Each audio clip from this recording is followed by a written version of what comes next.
Is it going? There it is.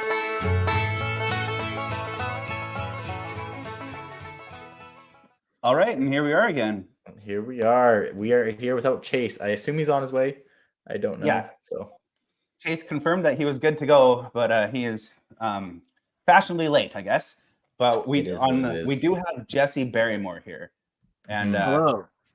Yeah, there's Jesse down there. And for those of you who don't know Jesse, Jesse is one of my favorite TikTok guys I follow.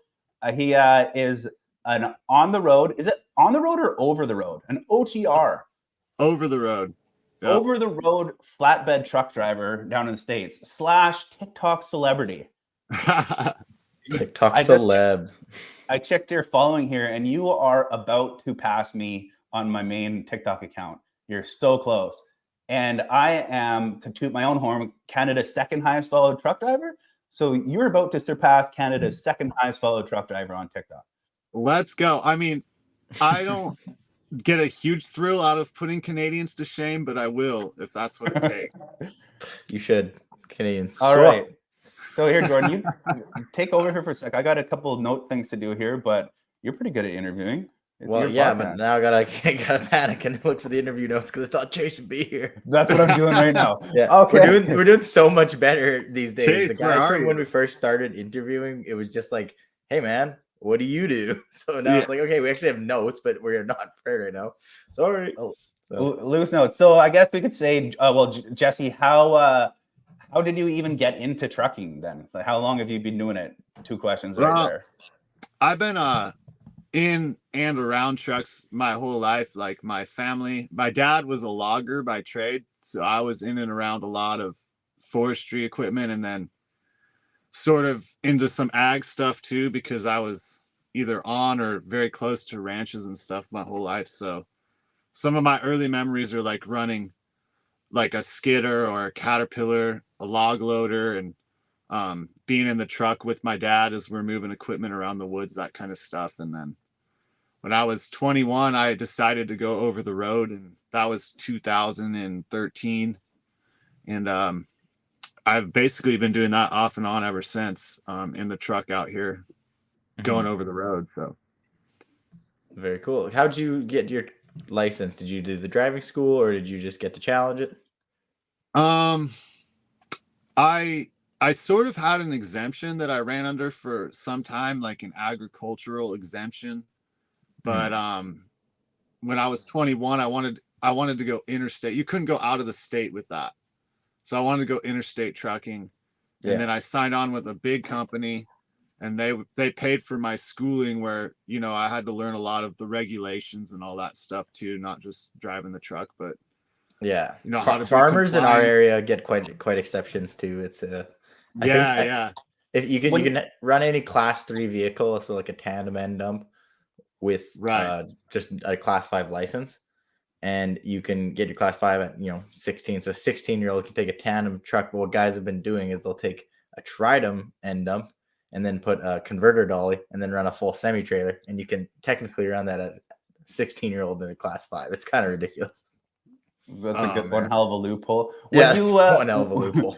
When you sign on to like a company that puts you through the training or gets your license there, do you is it like a term thing? Like you got to give them a year or 2 of solid employment and then they pay for it, or what? That's typically the setup. Like I'm pretty sure when I did it, it was a 9-month commitment.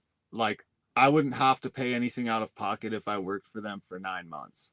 Yeah. And so in essence, it was free. I mean, it's not good wages, and you're kind of at the bottom of the ladder or what have you. But once you get that experience in, you can kind of just go wherever you want from there. I'm going to click on a comment here. Sorry. I didn't answer that one. Zeb Tor, am I the only one who thinks Jordan looks cute? I would like, thanks guys. The Thanksgiving fit is pretty good here. You know, the mustache looking good. Thanks, man. Yeah, you're a handsome fella. I'll agree. I'll take that. Thank you. I appreciate that. So, okay, trucking, driving school. So where are you located exactly? If you said already, my bad. I live in Idaho. I live up north, in the panhandle of Idaho currently. Okay, I very was cool. in. You don't gotta get too specific. Don't want someone showing up at your house. There has been some problems with that in the past. So yeah, No way.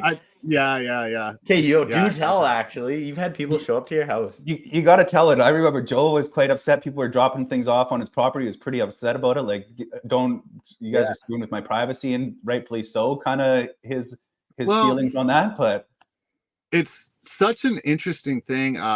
Like the parasocial relationship people will build with you online, because when you're when we were first starting out making content, we never expected that there would be hundreds of thousands of people watching over time, and I don't think that we took those precautions that maybe we should have. And then once one or two people show up and make their presence known, it's kind of like, oh wow, we should have been a little bit more careful about our private information to begin with. But sometimes you got to learn that the hard way. I joked. Joe Seppi is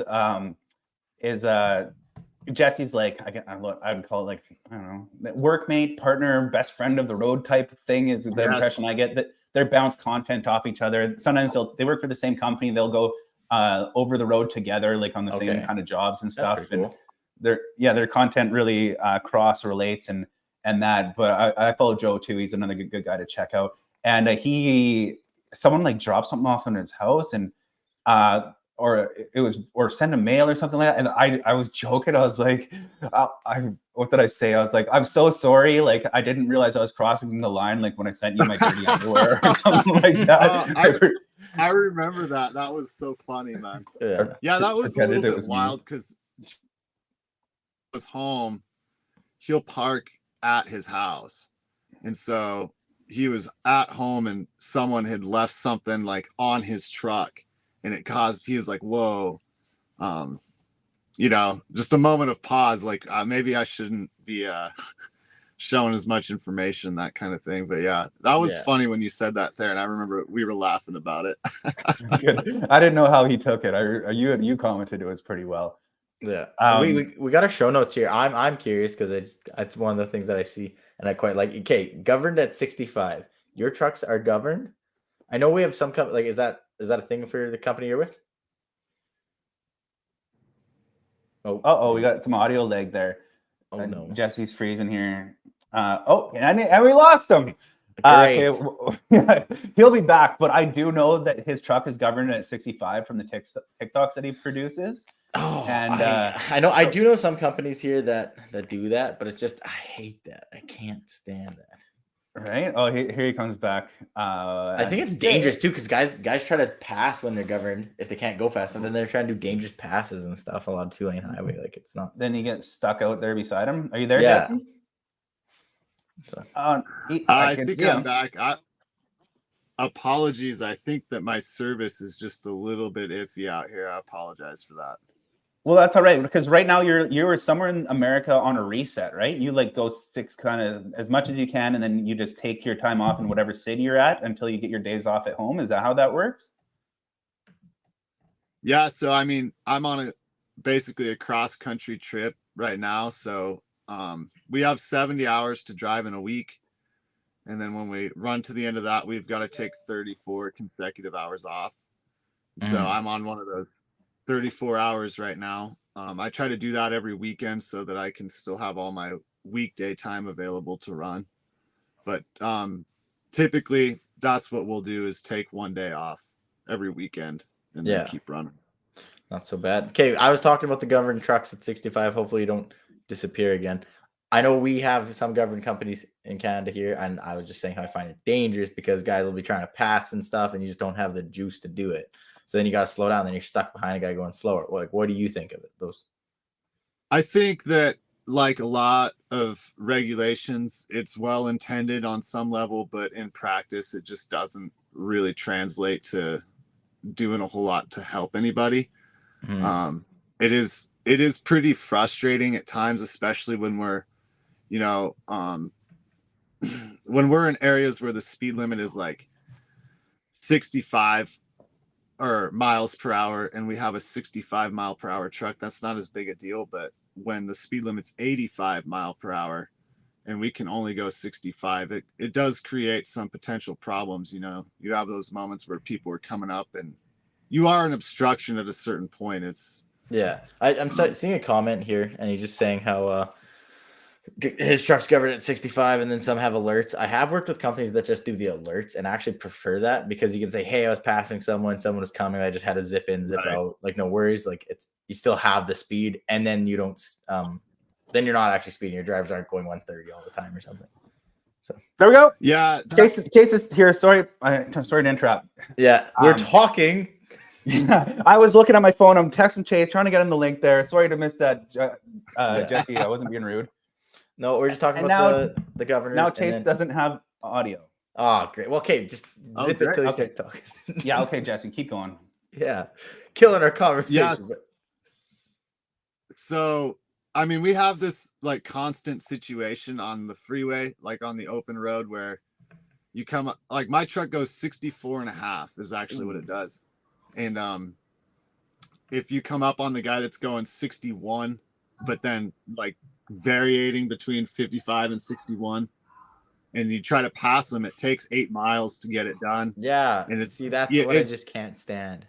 It's just so frustrating because like it would be really nice if I could just get up to that 70 mile an hour and get around and keep moving, but I don't think that's the stuff that they put into account when they come up with these regulations. No, definitely. They're never going to think about it. And you don't have that amount of hours in a day. Like, I believe that we are allowed to drive longer in a day than you. Right. And I watch you at the end of your day. You usually put up where you are and how many miles you drove that day. And you'll be like, I drove like 670 miles today, and I'm in some crazy town I've never heard about in the state I barely know. And and I'm like, holy shit! Like, you made it that far doing 65. Like, that's pretty impressive. And like, if you don't have the speed to get up and pass somebody, then you're stuck behind the slowest truck on the road. And that truck might only be able to do 55. Oh, speed limiters are stupid. Chase, there he is. Okay. I hate speed limiters. Yeah, that's what we're on about, speed limiters and how much I hate them. I was saying I prefer the alerts because I don't love that either. But if you're gonna do it, just do an alert system. So, that driver's going 130 constantly. That's a problem. No, it's he went 130 for a second. He was just passing a guy. That's fine.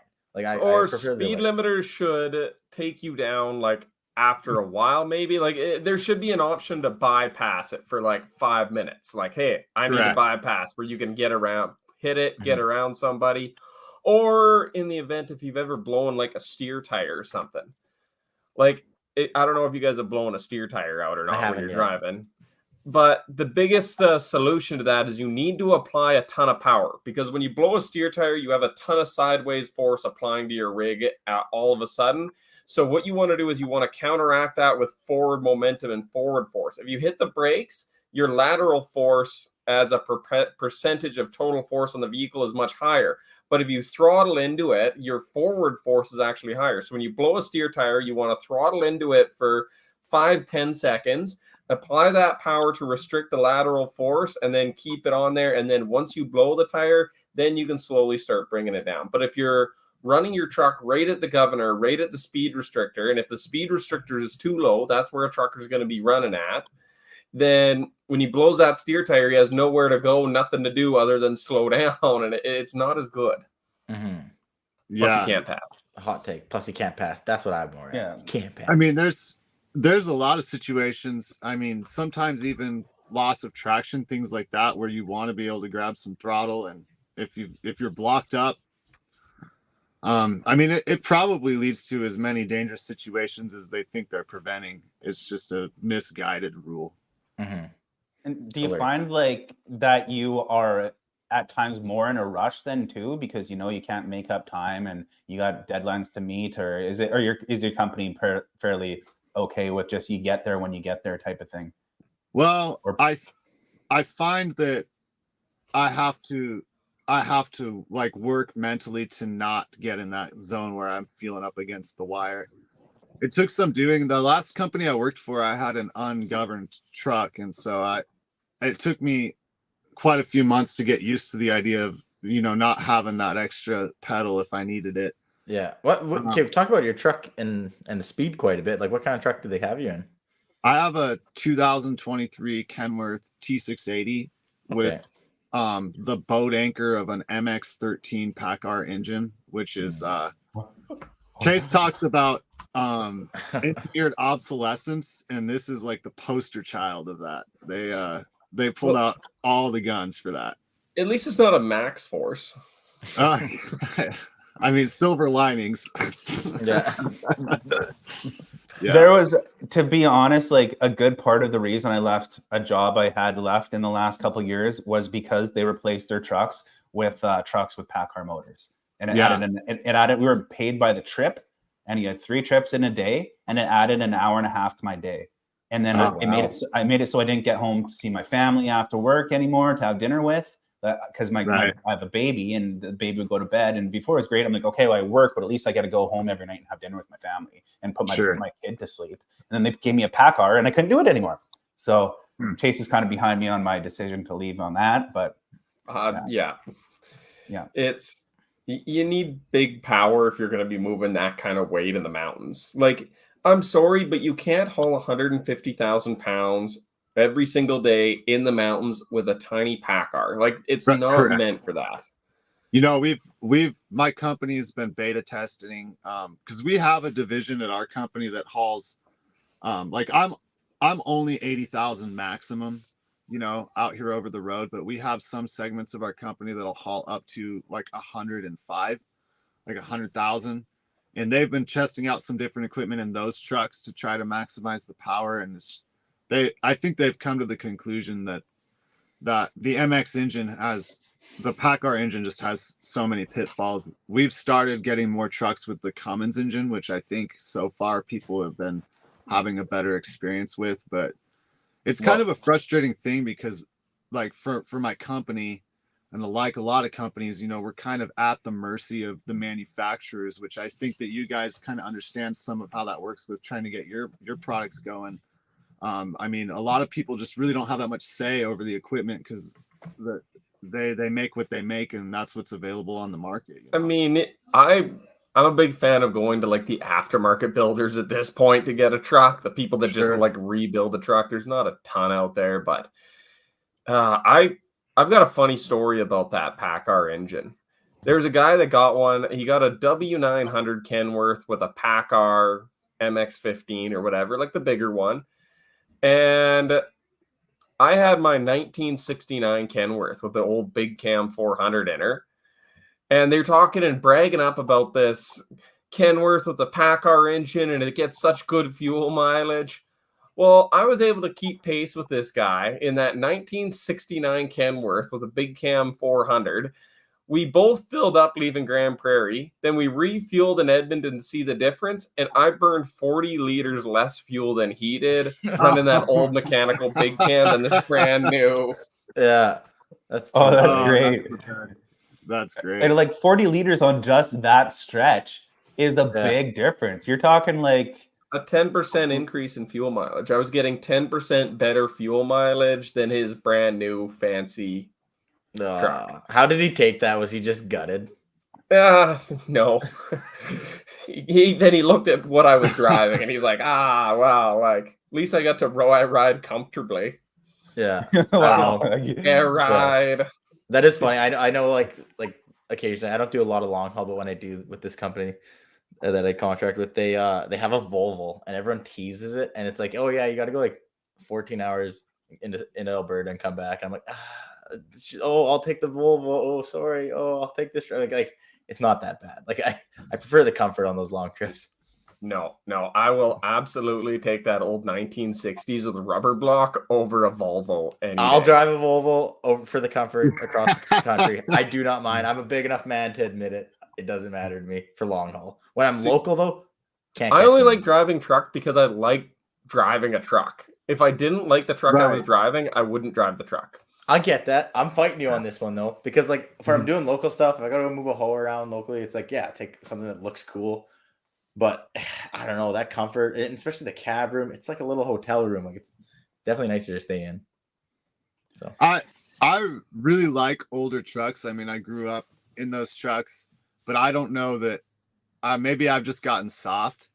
by Creature Comforts, but I don't know that I'd want to spend 11 hours a day in a truck that wasn't like this truck is one of the benefits of this truck, you know, performance aside, is the comfort features, and you do start to lean into those quite a bit when you spend your whole life in the thing. Yeah, I should say the selection of the trucks that I'm driving from here, like they don't have anything old or good looking and in nice condition. Like the guy who hauled Topsy here, like that's a 1998 truck. Yeah, I'd drive that across country way over the Volvo. Of course, that thing was sick. The thing is, though, is like you can get an old truck that's still like Old Blue is awful, rubber block suspension. It is terrible. But if you get an old truck and you put the air ride on the put an actual air ride, change out the rear clip, put air ride on it, a nice air ride seat, spend the money putting in like the soundproofing into the cab, nice stereo system, you can make an old truck just as comfortable as a new one. It's just, yeah, the cab isn't as wide. I think that's the only thing, and that's the big debate that I get into with people. Some guys for the long haul love the big cab. I hate the big cab personally, only for the reason is I like using like the passenger seat as like a storage thing. And I hate if you like put your lunch on it and you hit the brakes, it's on that side of the floor and that is now unreachable until I stop. Yeah. I with the big cab, I like, and it's the littlest reasons, but I carry a hockey bag when I go, and you throw a hockey bag into a Kenworth. And it's just so hard to get it in there with the Volvo. It's like there's a hallway to take everything down. Thing is, though, I think if you're gonna go that way, I'm not defending Volvo. I don't mind Volvo. No, that's fair. But if you're gonna go that way, why not just go full on cab over? Like just full cab over, make the cab the whole width, and instead of having any hood, put the cab above the hood and use that extra 4 feet as part of be like 4 feet more on the sleeper, 5 feet more on the sleeper. Like as a W900. With an 86-inch bunk, you could put another 6 feet on that bunk. Like imagine having like that, you know, your T680 with another 5 feet of space, cab over. Like if you're gonna go creature comforts, go full cab over. Yeah. No, I could see the benefit of that, and even maneuverability, you know, for those of us that end up in the urban areas more often, you know, there's a lot to be said for having no nose, you know. How long are you usually living in your truck when you go on a trip? Does it vary, or is it kind of like you go for a couple weeks, come back for something? How does that usually work? I try to plan it around what's going on at home. When I go home, I try to take quite a few days off so I can spend some quality time with the family. The first half of the year, I'll usually stay out for longer stretches because I just don't have as much going on at home. But I found out earlier this year, I stayed out for 5 weeks, and that 5th week was miserable. And I learned that's my limit. So I try not to stay out any longer than about 4 weeks anymore, or I start to go a little crazy. That's a stretch still. I was checking our little show notes here, and with you going away so long, one of the notes is cooking in the truck. So what are you like a pro chef in the truck here? Like what's going on with that? Your sexy robot, your sexy kitchen robot? Yeah. What is this? Yeah, I've got my sexy kitchen robot. Yes. Yeah, no, I like cooking in the truck. I'm kind of simple. I've tried to be on a better diet. I've been on a little bit of a weight loss journey or whatever they call that the last year or so. So it helps me like be able to eat a little bit better, but I'll cook real simple stuff like eggs and steak. I do a lot of that, and it excuse me, it helps me save a lot of money too. I mean, everything's marked up so high at the truck stops and stuff down here, and it's just, and there's nothing of any real nutritional value that's easily accessible. So if you're not eating out of the truck, it's hard to stay healthy. Yeah, I have a Snapchat of me just chewing on some raw ramen noodles because my inverter stopped working and I couldn't get my water to boil. So just eating that, and the caption I think was like, "You got to know when you've hit rock bottom" or something like that. I mean, so what are your tools? Ramen, just because I've been too lazy to cook before. Raw ramen's it's not bad. I don't mind snacking on it. You like break it up in like chip size and you sit there and it's not bad. Oh yeah, it's not bad. Like you still put the seasoning on it. You got to put the seasoning on it. Yeah, but you got to be like strategic and like lightly pour the seasoning on it in order to. Yeah, I did that too, but I was in about grade 2, I think. Yeah. So what do you have a grill in that you bring outside your truck, or is it you just cook mostly in a Food Ninja, or how do you do this? Jesse. Oh, he's lagging again, it looks He's like. frozen again. Oh no. We can't really hold it against him because he's in a parking lot in the middle of some random That's fair. I can see his eyes moving. Probably. Yeah. Okay. He's just really thinking hard about eating ramen. Yeah. How do I like my ramen? I don't know. Okay, chicken or beef ramen? It depends on the brand. Oh, we got to start off with brand. Best ramen brand. I'm Mr. Noodles, but Ichiban. Ichiban for me too. It's got to be the Costco Ichiban. Or like a random Asian one that you see in like an Asian market. Like you can't. I will buy ramen. yes, If I'm in an Asian market, I see a ramen. That's the best one. Yeah, Asian random ramens. Yeah, it's like half open. You don't even know what's in there. Yeah, I want that one. No. Jordan, buy that Pacific. Do it. Do it. I'm Chase sent me a Pacific. For those of you who don't know what we're talking about, a dump truck, and he's talking about Edison redoing it. The only thing is, I hate buying something and then not like being able to touch or use it for a year. Like that's why I never pre-order a new truck because it's like, oh yeah, I bought a new truck. Well, where is it? So it's like, if I can do it, buy it, and you'll just have to send me lots of videos of it. I really should. I mean, it's just you're pre-ordering a 1960s, 70s Pacific. It's a 1972. Okay, I'm in. Gotta transfer you a bunch of money now. Okay. Well, while yeah, we got some notes for not here. Yeah. We got a lot of stuff to talk about on Edison's front there too. What do we talk about? Should we say what people keep asking us? Like, are we gonna drive Topsy home or drive Topsy to the show or things like that? But we can't, right? Because Topsy didn't yet to have a VIN number, and that's something we're working on. We gotta get it registered in. Mm-hmm. In things. So part of the testing and part of the things we're doing is that safety testing. So we still got to do that. I have a possible suggestion. Definitely don't have to do nothing. But with a tour, I know we were concerned about bobtailing. We got to get it back eventually. Could we, do a tour on a step deck anyway? Like take it city to city, unload it, show it off. Well, probably a little bit be preferred so we could unload, and then we could do little tours in towns and then load back up, go to the next big town. We have meet up, like just do 2 or 3 stops across Canada. Yeah. And I mean, once we get it back here and we do everything, then I want to actually just take it, get it back to BC, do a little bit of work here, show our customers. And then I'm thinking in the spring, we should do a cross-country road trip.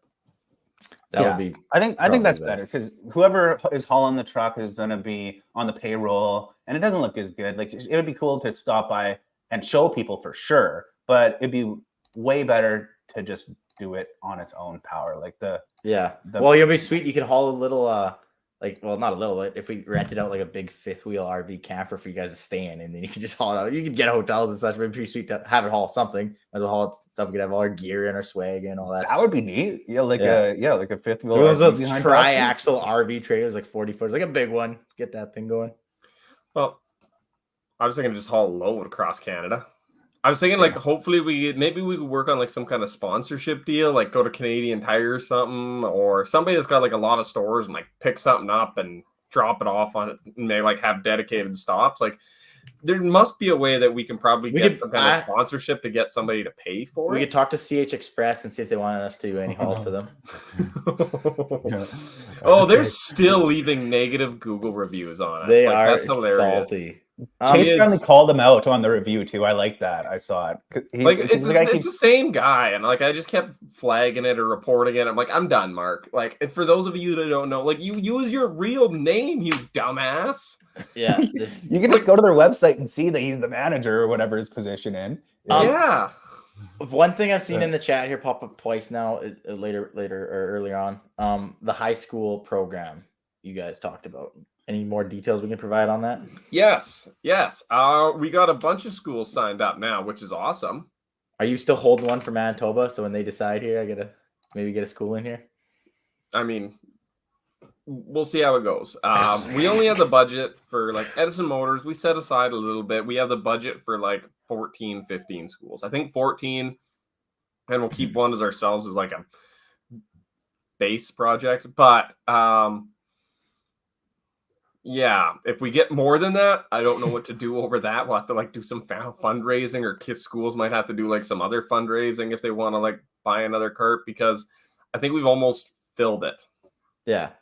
I guess you just shut it at like 14 or 15 sign up. I guess just shut down anyone else from signing up. But I kind of also think like if we were to, right now it's in British Columbia, but if we were to start inviting other provinces and stuff, then like that would just open it up way too wide, and people would be like, well, why did you pick this guy from this province and you didn't pick us, and things like that. I kind of personally I'm think from Manitoba. More local, my high school part of things. What's wrong with my high school students over here? The thing is, it might be hard to like.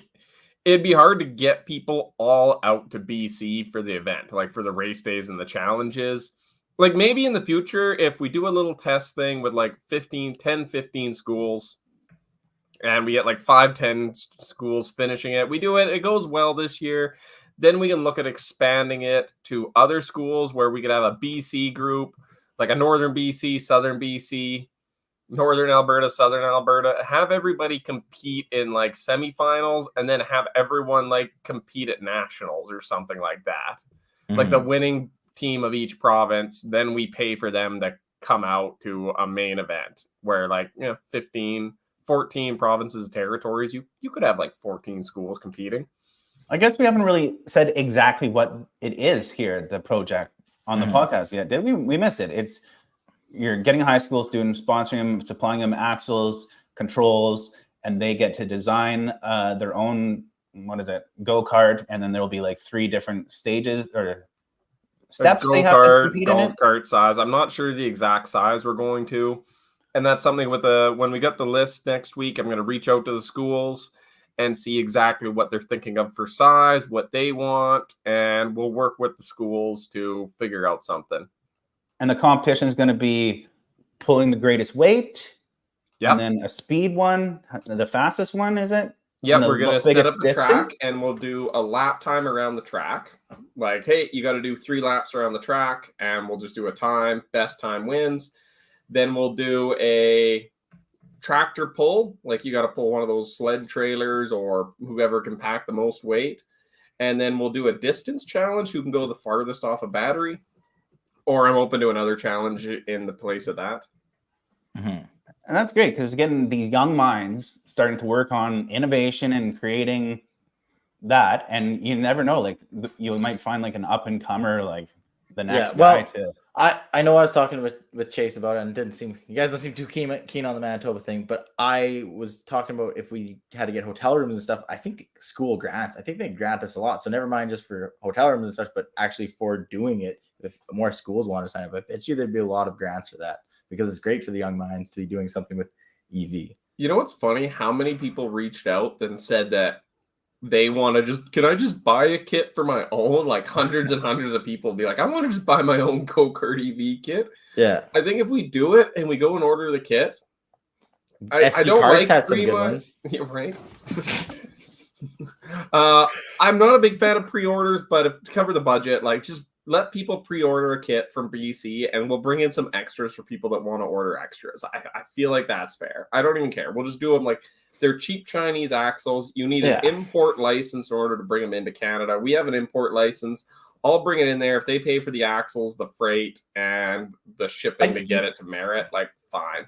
I know you don't like pre-orders, but you kind of have to do with stuff like that because, okay, a bunch of people want it. Let's order 100 extra. It's a lot of money, but then we got to make sure that they actually want it. Yeah. So if someone puts up like a quarter of the cash, they're like, well, at least we got something from it. I got to say, just put out 100%. They're not expensive. They're like $400, $400. Gee, well then I'll buy a kit for for this school here if you guys won't let me in. I'm wanting to know. Well, they're not expensive. I think that Jordan's school should be a shoe-in because of his being like one of the Jordan's school at Edison Motors. I think the kids are going to talk about it Tuesday when they get back to school, and if they're not interested, then they're a bunch of idiots and they'll never graduate high school. So. Who would not be interested in that, man? If when I was in high school, I'm not even going to tell you what I did in my mechanics class. Well, especially if they're like actual if they said yes, the next step would be us going to the school board and saying, hey, like we're going to do this trip. Would you fund the hotels? Like it'd have to be feasible. And if they were up to it, then I'm sure the kids like, hey man, you want to go a trip to BC for school? Yeah. Like Who doesn't want to get out of Manitoba? I don't even blame them on that. We do a lot. You're hilarious. We do a lot of stuff like that too. Like we have a ski trip that, like, once a year. Like, so it's not like the school is against these cross country trips either. So, I mean, you would have to be a cross country trip to find a hill, right? We have valleys here. We don't have up. We have down, and we go down. That's funny. We're going skiing. It's only cross country. Shut up. We have skis. In my a town, farmer's field behind a snowmobile or something. Yeah. I was actually trying to buy the ski hill in town, but it's 1.3 million for a ski hill. I think it's down to 1 now because they can't sell it because it's Manitoba. But it's about, I compare it to guys like if they've ever been to Whistler, the bunny. No, not Whistler. Where did we go, Chase? Where did I teach you to ski? Sun Peaks, where I taught Chase Barber to ski as a snowboarder. Eric was terrible. Okay. That bunny hill is like our hill here. Like that's the same length. So, okay. Yeah, it's not the worst, but it's not very good. Okay. We got other things. So Topsy is still in Ontario, and actually Chase and I and Eric are flying out tomorrow morning. Tomorrow we leave here and go to the Kelowna airport and fly out. Yeah, and, we're meeting some potential truck buyers / investors. We've got a big meeting we got a few meetings with a bunch of people. Hopefully we can sell some trucks. And then we're doing our big public event on the 14th in Niagara Falls. Nice. That's awesome. That's awesome. And the Niagara Falls one that we're doing we're doing a team up with DeBoss Garage, which is kind of cool. And follows them. Some people are asking about what our plans are, and I get a lot of people asking of like, what are you selling them to the public? So right now we're selling them to development partnerships. The next 5 trucks are still going to be expensive. We still have a bit of engineering work to do. We have federal motor carrier safety things to go through in the States to make sure that it can go into the States. Like there's still engineering and development costs that are going to be on there. And the plan is to build 5 trucks next year. We can put those 5 trucks into these companies' fleets. They can tell us what they like, what they don't like, what we need to improve on, and then we can make those changes, improvements. So needless to say, these next 5 trucks are going to be expensive. So what we're doing is companies that want to invest $1 to $2 million, either the company themselves or with another investment partner coming in with that company, we'll provide a truck, we'll provide 5 years worth of maintenance and engineering, we'll do the engineering development, and they help us get to production. In exchange for doing that, they're going to have first slots in any kind of builds. When we do a build, we'll prioritize their build for helping us develop. They'll get the truck. And the big thing with that is the stocks, though. Like the stock value, the equity of the company. If we go like in a couple of years, if we go public, they'd be making a hell of a steal of a deal getting the amount of shares they'll get out of this too. Well, and that's exactly why I wanted to go this way, because if these companies, trucking companies, invest with us, help make us a better truck, it pays off for them too. Oh, it'll pay off tenfold. Oh, 100%. Yeah. Literally at least 10 times most likely. As a CEO of a company, I can't say evaluation legally. But you can't say I expect it to be it. But yeah, you guys can speculate. But official Edison statement, we can't say what you expected. But if you look at all the other EV companies out there, what they IPO'd for, that's what I already have off of. Yeah, that's exactly it. And yeah, Chase, if you look at that, I'm buying a plane. Right? Like if you look at that stuff, then yes, that isn't a similar valuation. So if these companies come in, they partnership, they get that 1 to 2% equity for $1-2 million, then they help us develop a truck and they say, okay, hey, we have industry partners. Here's our truck. This is what we're selling it for. These are the orders. We need to raise money for a factory. We IPO the company. We raised that $40-50 million to build a full production facility with trucks that have already been tested in the field, developed, improved on, ready to go. Like we are so far ahead that's kind of the plan there. So it's one of those things where it's a no-brainer if the trucking company has the money. That's the thing, is finding the people that say, hey, yes, I can spend $1 to $2 million on a big concrete company for a nice concrete rig. We gotta I'm sure we have. Well, and that's one of the problems is that be amazing concrete trucks. There's a bit of an issue that I find here, and that's why we're starting to say that okay, the trucking company doesn't have to raise the money now if they have some private investors that can partner with the company to help raise the funds, because companies that are really big and say that, yes, I have a $1.5 million budget for environmental initiatives like electric trucks or something like that. They're so big that they need to go through so many steps of approval that they can't really buy the equity, because they're either publicly traded themselves, have a large board of directors, but they just have a purchasing manager that says, I would purchase a truck, and we have a budget to purchase a truck for $700,000-$800,000. Now we have another guy that wants to come in and he says that, yes, I'm willing to take the equity.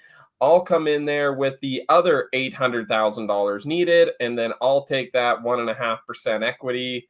So they're getting the deal. Lafarge is getting the truck, and we're doing some partnership deals like that too. Because do we just drop Lafarge's name into the chat? No, I wasn't. No, we didn't mean Lafarge. No, didn't. We didn't. No, not Someone Lafarge. else. Somebody else. Wait, there's an NDA on that. Oops. But there's other things like companies like Lafarge or like Bird. That's why I brought up concrete though, because for concrete trucks, like vocational trucks, I always the view on this truck is so insane. I haven't really sat in the cab and moved it, but I've seen all of the videos. I got to get out there more. You gotta come out here. I know. But the view in there, and concrete trucks are always in tight, crappy spots. Every time I order a concrete truck, every time it's like, hey man, you can come to this awful place and you're guiding me and you can't see. If you could see all in front of you, side, like that's just. And the other cool thing about concrete truck that was really like getting the concrete company excited was the fact that you can run fully electric on site. Now, a lot of cities have noise bylaws that say you can't run a diesel engine before 7 o'clock in the morning or after 9 to 10 o'clock at night. Well, now if you're a concrete thing, you can run in on site fully on electric, unload on electric, leave on electric, and you fire the generator up on the way to the batching plant, which means you could run your batching plant and concrete pouring operation 24/7 if you're on a large project, which is absolutely huge. Yeah. Man, we lost Jesse again. He came in here for 2 seconds and left. He's like, they're not talking about me anymore. Yeah. Sorry, we're talking about concrete trucks, Jesse. Hopefully it was because we didn't acknowledge him. Another text in here quick. I forgot for October 14th. I was talking about coming out last weekend, and I was gonna buy a ticket. I know. I was on a job with this company I'm contracting with, and the supervisor got fired, and I'm now the supervisor, and I can't leave. So that's fair. I don't want to be. I tried twice to get out of it, and they have no one else right now, and so I have to stay on site for another week or two, unfortunately. Yeah, so answer some of these questions in the comments that we're getting. Edison Motors is privately held. We don't have any shares to offer right now, except we're doing these partnership deals and private equity funding, like trucking companies partnering with investors or things like that. Is that we're focusing on this, and when we get these deals in place and we know we've got some trucks to build, then we may consider doing another route of crowdfunding, but that's a maybe. Is that right now we don't need to do crowdfunding. If we can just build the trucks, that's what we'll do. If we were to do crowdfunding, it's because we'd want to like look at it and say, oh, we got to upgrade a shop and maybe get like a little overhead crane. We don't have to use a backhoe for everything. Yeah, my thing with the crowdfunding is more about the fans themselves. Like I want them to have another shot at this so badly. I know they will when it goes public. I do too. It's just such a ton of work. Like it is a massive tons of work. It takes like 2 months to wrap it up. Like I wouldn't mind doing maybe even just like a limited round. Like I was gonna say like 500 to 1,000 minimum. Like one day, $500. This is your one chance if you're like for like the really big fans. Yeah. But even then, it's the amount of things to go through. But I want the fans to invest, and I like that we have our fans invested with us that have a chance, like, because like then it gives them a chance to like, if they support us and we grow and their investment grows with us too. And I love that aspect. So I'm really on the fence. Yes, it's a ton of work, but yes, it's awesome to have them with. So sorry. I'm sorry. Just made it worse. No. I know it's still a big internal debate in Edison Motors right now. Yeah. It took months of getting the first round of like the share certificates out to the point that in round 2 it was just electronic, no share certificates, just to save time. And it's still, I believe Eric is still daily. He has a time when he goes home where all he does is send people like verifications or something. I think he got them sent out or something, but he gets people asking. For whatever reason, our emails were going to people's junk folder, so all of the things got sent out went to junk. But if anyone's listening, your original purchase number is your shareholder number. That is your number. It's all registered. It's all filed with the government. It's all done, but a lot of people went to junk mail. Oof. Big oof. Yeah. Oh, what was I gonna ask? Oh, okay. It's a later show note, but I quite like this conversation. Chase's thoughts on speeding tickets. What is that all about? And tickets for good behavior. What did you guys get up to? I don't know. Chase, when we drove to Kelowna a couple weeks ago, we had a conversation in the truck. So I'm like, I'm writing that down. Oh, yeah. We come down the hill and there's a speed trap.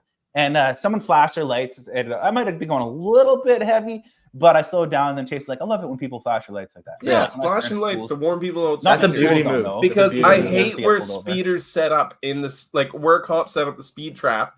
It, like, for those that don't know Highway 97C, it's up and down and windy turns through the mountains. But where the cops set up to do the speed trap is always on like the bottom of a hill on a long, flat, straight stretch.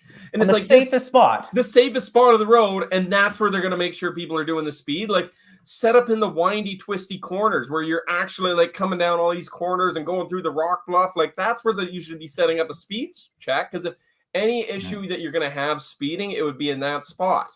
And then we're like, oh, well, they're just trying to collect revenue with tickets. That's why they're setting up in the easiest to catch spot. And I think, honestly, if like I was prime minister, I would set a law that said you are not allowed to make revenue on speeding tickets. Make tickets revenue neutral. And there's a brilliant way to do it. What I think is, and there's already some countries in, I think, the North Scandinavian country, and I don't want to remember exactly which one, but they did something like this. But they issue positive tickets, which was you essentially get money back if you get a ticket.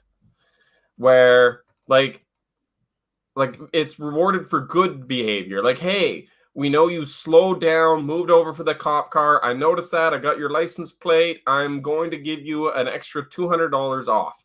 So when you insure your insurance next year, it's $200 off. Instead of just getting negative points on your license, you get positive points on your license. Yeah. You stop for an accident. You're like, oh my God, there was an accident. I stopped. I helped. I got that person out of the vehicle. I got him to safety. The cop's like, oh my God, man.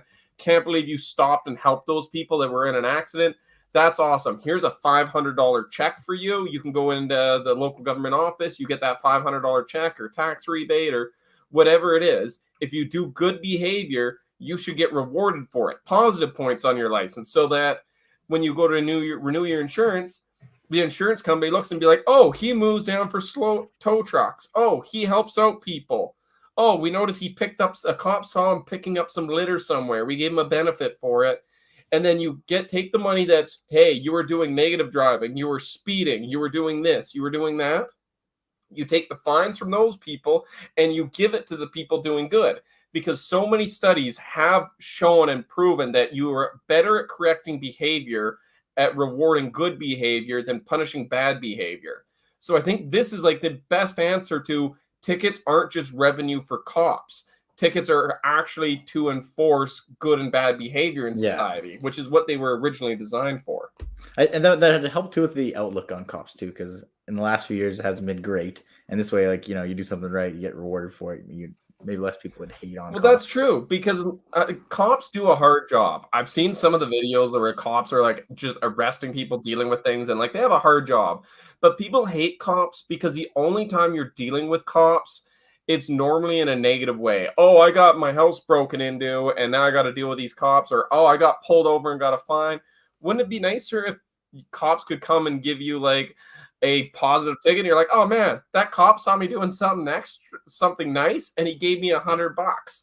Like, sweet, awesome. That cop just gave me $100 for being a good person. I like that cop. Like, then people aren't going to be so anti-cop all the time because cops are out looking for good things and bad things. Like, this is a no-brainer. How come we don't do this?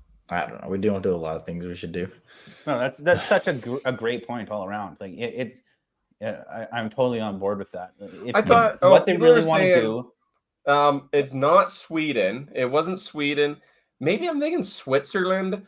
I There was was a country Googling that it. did a pilot project on this. It was a wasn't Swede a in the big chat. thing. It was like one town that did it, but they had good things. Like it's not an overall thing. But I wanted to say Sweden. That's why I was thinking Scandinavia. I remember reading about this like 3-4 years ago. I was just and the Googling it. idea I think is- Regina tried it actually, like in Saskatchewan there. We're- But I don't know. Really?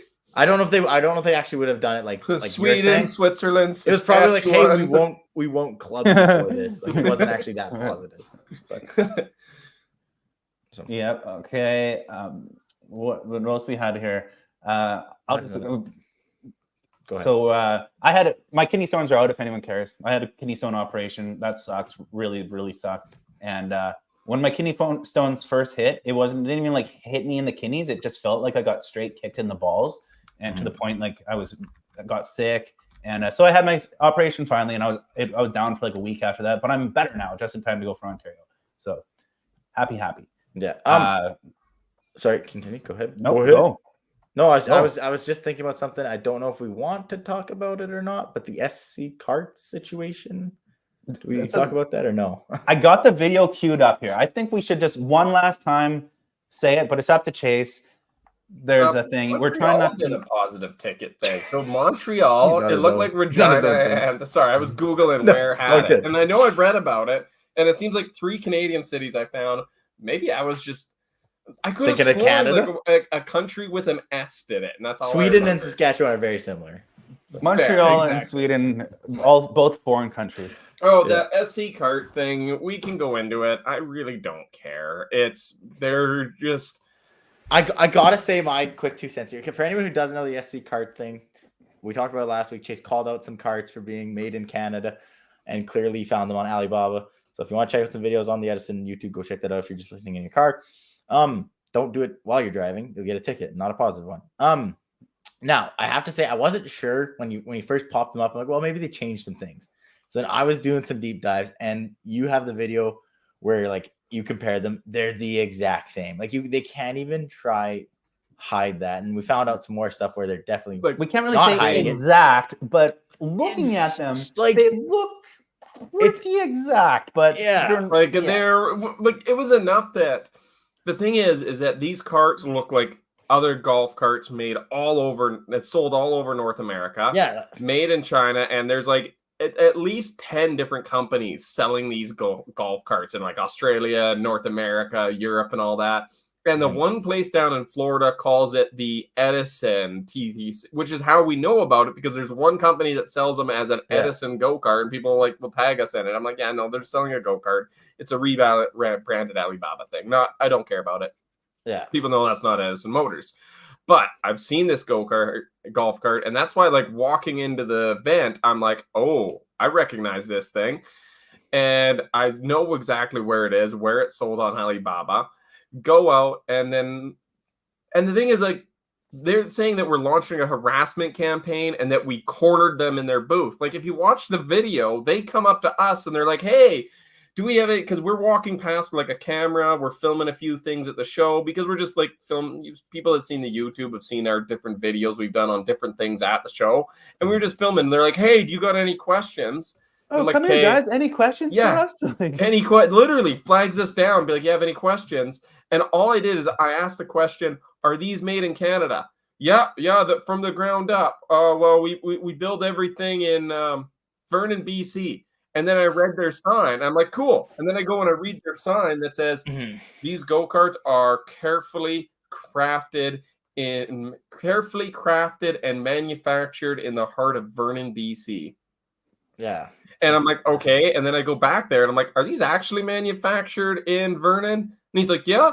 I'm like, because this ad on Alibaba shows the exact same cart. And I think we have, which is a fair enough question to ask.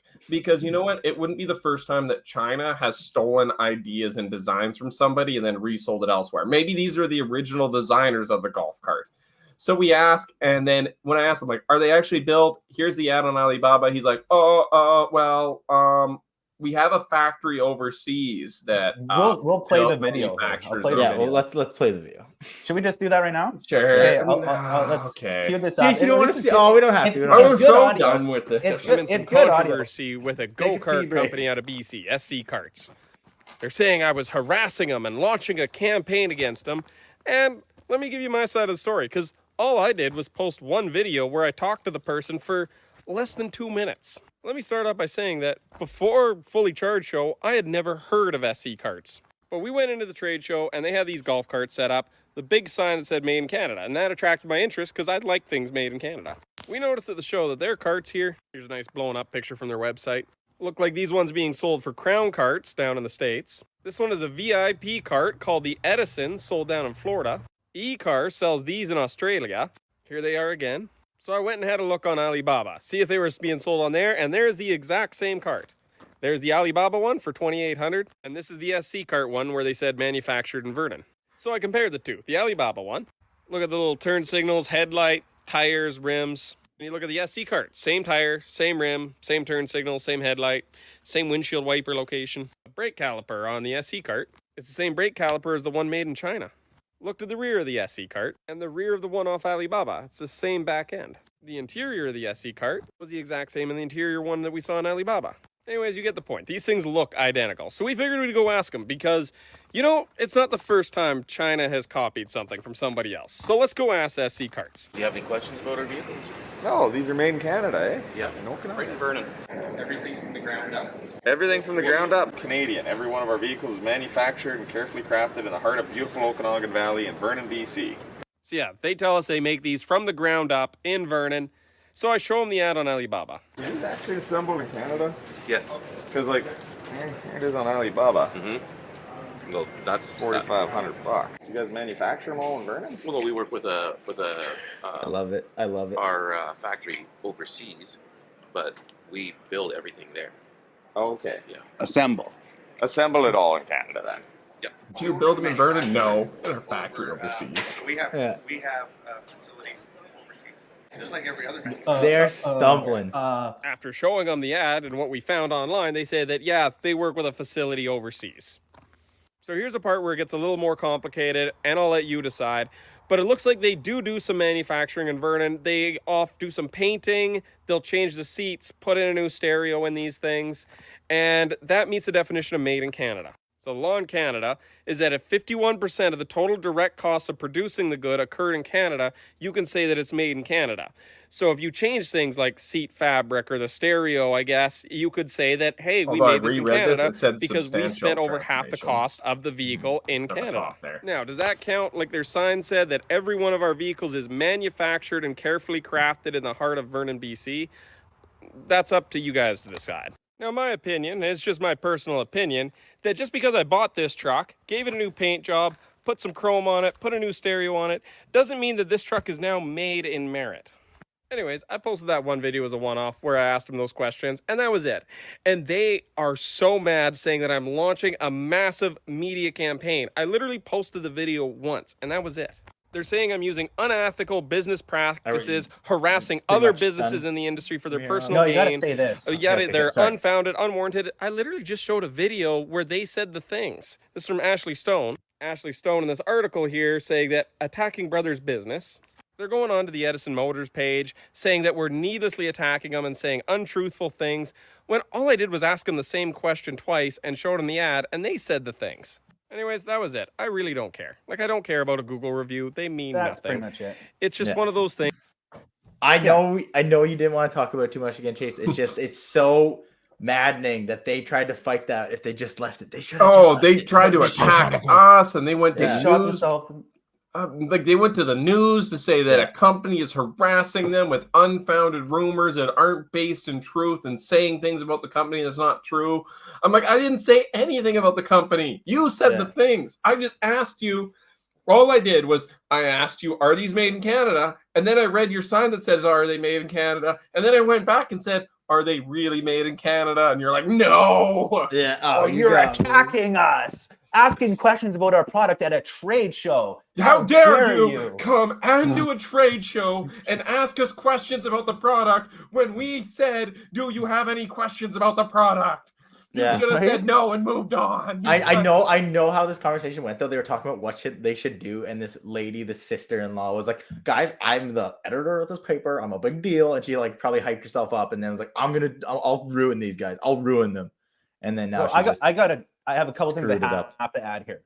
First of all, guys, if you see this and you feel inclined to go leave them a negative review, just don't. We don't need that. They got enough. Like, leave us a positive. Just instead leave us a positive review. If you have this energy to be like, I'm going to leave a negative review, just go tell us on Google why you like Edison Motors. I mean, but even that, we really don't care. And it won't do anything. They have literally no negative reviews anyways. They just remove them. Yeah, they just remove them. What is the point of a Google review if businesses can just remove reviews? Which is also why I say, like, who cares about Google reviews? Because what's the point of a Google review if every bad Google review can get deleted or removed? Like, that completely defeats. Like, they have literally 0 reviews in the last few weeks, and they had something like 40 reviews where people left like 1 star saying that they're reselling. Like, so it doesn't matter. Don't bother leaving a Google review. It's not worth the time. Don't go bother. Hey, leave us a good one though. Yeah, leave Edison a good review. That helps us more than anything else. I also have to say that I sat beside Chase and I listened to his whole interview with the Castanet reporter, who we have since been told by other people we can't mention that she could possibly be like a sister-in-law of the company or something. If you go back and look at the work, the company or somebody, like, she's done a lot of positive reviews on it. Yeah, and I had to actually call like her editor and be like, "Whoa, all these things I said." Like, she was she wrote a report without like completely like biased against me without doing any stories. Like, Chase Barber just picked on this company's SE Motors because he didn't like the sign that SE Motors had. And I'm like, that is what I said. But I said, because she asked me, the reporter asked me, why did you pick on SC carts? And I'm like, well, I didn't really pick on them. She's like, do you have any existing background on, like, she's like, do you have a pre-existing feud with the owner? And I said, no, I don't know anything about SC carts. I just didn't like that they had a big sign saying made in Canada. And when we asked them, they said that, yeah, they're not really manufactured in Canada. I didn't like that sign saying that. And she's like, Chase just picked on him. He admitted that he didn't know anything about SC carts, and he just picked on him because he didn't like the display they had. And I'm like, that's not what I did. Yeah, Chase basically said what he said in that clip we just showed, but she just took all the parts that can make him look bad and did this huge biased story. I sat there and I listened to the whole thing. Let's move on. It really is. Everyone's in on it now. We know what's going on. Yeah, so that's it, guys, and that's all behind us. Moving on, then, what else have we had here? Right now, so we got hard hats showing up, like those sweet hard hats, and they're stuck at the airport right now. And I ordered them, and they got shipped to the airport, and they're stuck in customs, and we were getting charged $45 a day. It was supposed to be expressed to my house, and then the person I was dealing with, they shipped them to customs, and thankfully, Chase has an import license because it's like thousands of dollars to get one, right? And I wouldn't even be able to get that. Yeah, and the shipper that shipped the hard hats put the wrong address on it, or wrong import. They put your business name on it instead of Edison Motors because you hired them and your Alibaba account had your business name on it. So they just put that in there and they're like, no, it's Edison, but your business didn't have an import license. We had to redo the paperwork. It was crazy. Yeah. So they're stuck there. So when we get back to Ontario, they should be here. We also should point out from this whole thing, we don't have an issue with people getting things from China. Like, we get things from China too.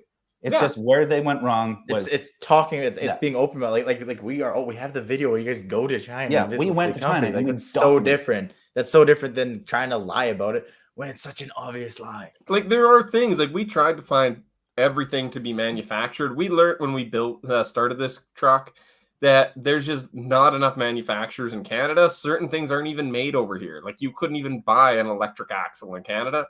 We had to go to China for that. Like, these hard hats we're bringing in, these steel hard hats aren't even manufactured. Like, hard hats aren't manufactured anymore in North America. We got to go to China. But we're open and honest when we say that, hey, These are coming in from China because that's where all of these are made now. Well, it's tough. People don't get it, but usually when I say this, they kind of clicks in. But like, we can buy some of the stuff from America, but they have bought it from China. So why? Like, they're just a broker. Like, let's just go right to them. So, but what we're not saying is that we manufactured the hard hats in Cap. No, I got some steel and I hammered it all out on a anvil. I made all those hard hats. A price of an import license, Eric told me, was like over $6,000 or something like crazy like that. Like, it's super expensive. You can't just go and do that, which thankfully Edison has one because I don't know. They changed the law, so I don't know what it is anymore. So if that's what Eric says, I'd believe it. But they did change the law. I don't think it's $6,000, but I think it's like $600 to $1,000, or it's not cheap, and it takes a few months to get it now. Whereas it used to be like $30 and you get an import license. Now we got grandfathered in because we had ours before, but makes sense.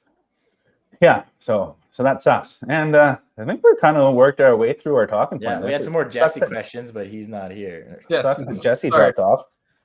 You guys can follow Jesse on TikTok. It's at Jesse Baremore. He's got a good TikTok, yeah.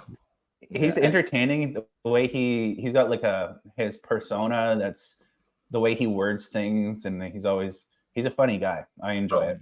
A lot of people are saying, look local, develop national, sell global. You know what? I do think that there is an advantage to doing things local and not always relying on global-based businesses, because I want to go into a brief explanation on the economics of why using local stuff makes more sense. And it's not always on the sales. Like, you can't compete sales and manufacturing local, but local businesses are incredibly, incredibly efficient at getting things done. It's why I hate that all of these new government contracts are going to mega international-based businesses, because they're so inefficient. Whereas if you use local instead of these massive global companies, the comparative advantage of local is that they can pivot efficiency. Let's look at the building of the Coquihalla Highway. The Coquihalla Highway was built in 1984. In 15 months, for $800 million, they built the entire highway. Now, we had a flood, I don't know, what was that, 2 years ago now, 2.5 years ago? Yes, where 2.5 years ago. 2.5 years ago, we had a flood. And we lost about 6 bridges on this highway out of the 50 bridges that are up total amount of it. We lost 6. It has been 2 years to rebuild those bridges. It's taken longer to rebuild those 6 bridges than it did to build the entire goddamn fucking highway from start to finish, including all the bridges. And the bill for just building these 6 bridges is now something like twice the amount of building the actual highway. Like, it's cost you 2-3 times more now to build just a few bridges because we're using a giant international corporation, global corporation, to build these things. Whereas we built the highway, it was like Norgard's Ready Mix, Hilbert's Ready Mix down in Hope, Emil Anderson Construction out of Hope, and now you got a company like Hewitt, and they're just racking up the fucking payments on these things. Yeah. And it's been 2 years and the bridges aren't even done. If you build the entire fucking highway in the 1980s in like 16 months, you should be able to replace the 2 bridges and just fix the 2 bridges in less than 2 years. How the fuck does it take twice as long to build a bridge or fix a bridge than it does to... sorry, I'm worked up. But that is the big... I'm worked up. That is the big thing why I say, like, local is more efficient. Like, if we just hired a bunch of local contractors, number one, the money would have stayed in the community. All the profit for that money would have been stayed in Merit and Hope, and it would have circulated in this economy with the profit, and we would have got it done a lot quicker, and we would have gotten done a lot cheaper for taxpayer money too. Like, it was a win-win around if you use local. This is the point where you want to use local. It may not be manufacturing hard hats and every hard hat has to be built locally, but we can damn well build our infrastructure. Right. Sorry. Agree. And we can do it better. Yeah, we can do it better, cheaper, and we can take the advantages of it. Some of those projects, when it just gets that large, though, it sucks because you have to be like the power to bid on that job, all the bonding and paperwork you need in place just to do it. A lot of these small companies can't. So then these huge companies roll in and get these contracts, and then they just sub out these small guys for a lot less than they would make if they were actually doing it themselves. Yep. But the small guys do it anyway, and then the company just makes more and more money, and then they add on extras. Half of these jobs nowadays for these big projects, there's a guy designated towards just finding extra where we can make more money out of this. Oh, we bid this much. Say we bid $50 million. Okay, where are we going to get the next 10, 15 from? They're not in there. We had to do this. It was extra. We had to do this. It was extra. And that's just what they do. And they, even if there's, they make these extras up.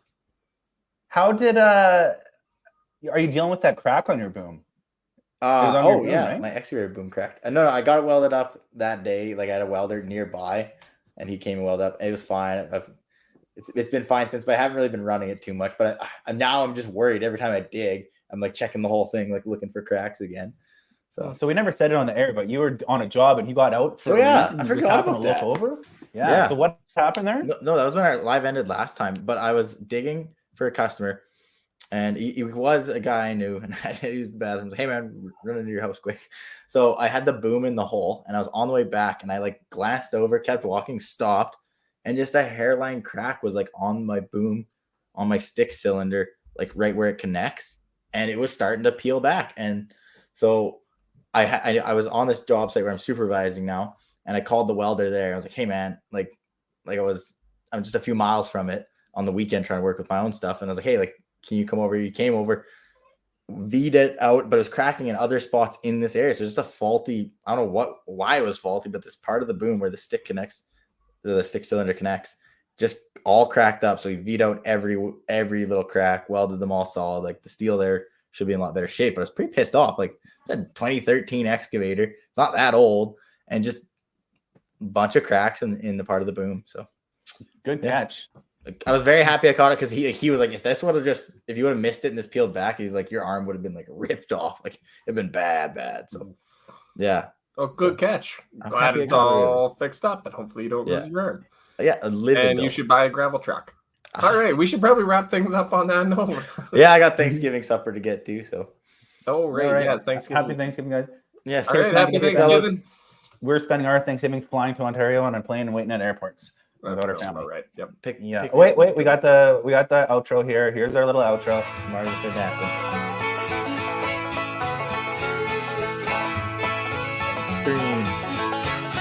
On our social medias.